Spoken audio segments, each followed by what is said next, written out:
नेपाल और दक्षिण अफ्रीका के मैच में टूट गया रोमांच का मीटर। नेपाल के दो शेरों ने उड़ाई दक्षिण अफ्रीका की धज्जियां। घुटने पर आ गई थी चैंपियन टीम, लेकिन एक गलती ने नेपाल को कर दिया बाहर। संदीप लामिछाने को वर्ल्ड कप में शुरुआत में जगह न मिलना नेपाल को पड़ा भारी। पहले ही मुकाबले में लामिछाने ने दिखाई ताकत। सांस रोक देने वाले मुकाबले में आखिरी वक्त तक लड़ा नेपाल, लेकिन कैसे मिली हार। नेपाल के खिलाड़ियों को नहीं हो रहा था यकीन। मैदान पर पहली बार निकले नेपाल की टीम के आंसू। हार के बाद स्टेडियम में बैठे रहे 15 खिलाड़ी। हार के बाद क्यों भड़क गए नेपाल के कप्तान।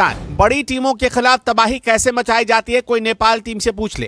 नेपाल की टीम ने जिस तरीके का प्रदर्शन वर्ल्ड कप में किया, हर कोई उससे सलाम कर रहा है। आखिरी मुकाबले में तो नेपाल ने दक्षिण अफ्रीका की सांसें अटका दी थी। ऐसा लग रहा था कि दक्षिण अफ्रीका जो कि चैंपियन रही, आज नेपाल के आगे घुटने टेक देगी। सब कुछ नेपाल के मुताबिक चल रहा था। पहले जबरदस्त गेंदबाजी नेपाल की तरफ से देखने को मिली, उसके बाद कमाल की बल्लेबाजी हो रही थी, लेकिन सिर्फ एक गलती ने सब कुछ तबाह कर दिया और नेपाल का वर्ल्ड कप में आगे बढ़ने का सपना इसी के साथ टूटकर चकनाचूर हो गया। दक्षिण अफ्रीका की टीम ने लगातार अपनी चौथी जीत दर्ज की, लेकिन इस मुकाबले में जिस तरह की चुनौती उसको मिली, उस पर कप्तान मार्करम को भी यकीन नहीं हो रहा था। नेपाल की टीम के कप्तान ने हार के बाद क्या कुछ कहा और क्यों उनका गुस्सा भड़का, आपको बताते हैं। मगर पहले चर्चा कर लेते हैं सांसें थाम देने वाले इस मुकाबले की। इस मैच में टॉस हारकर पहले बल्लेबाजी करने उतरी अफ्रीकी टीम को नेपाल के गेंदबाजों ने घुटने पर लाने का काम कर दिया। दक्षिण अफ्रीका का कोई भी बल्लेबाज सीना ठोक कर बल्लेबाजी नहीं कर पाया। हालांकि ओपनर रीजा हेंड्रिक्स ने 43 रनों की पारी खेली, जिसकी वजह से दक्षिण अफ्रीका की नाक तो बच गई, लेकिन जिस तरीके का कोहराम नेपाल के दो शेरों ने इस मुकाबले में मचाया, उसको देखकर सभी की आंखें खुली की खुली रह गई। नेपाल की तरफ से दीपेंद्र सिंह ने सिर्फ 21 रन देते हुए दक्षिण अफ्रीका के 3 खिलाड़ियों को पवेलियन की राह दिखाई। इसके अलावा कौशल ने तो कमाल ही कर दिया। कौशल ने सिर्फ 19 रन खर्च किए और दक्षिण अफ्रीका की कमर तोड़ने का काम करते हुए 4 खिलाड़ियों को आउट किया। जिस तरीके से दक्षिण अफ्रीका की टीम मजबूती के साथ क्रिकेट खेलने के लिए जानी जाती है, उस तरीके का क्रिकेट इस मुकाबले में देखने को नहीं मिला। अफ्रीका का कोई भी बल्लेबाज अच्छे तरीके से नेपाल के गेंदबाजों को नहीं खेल पाया।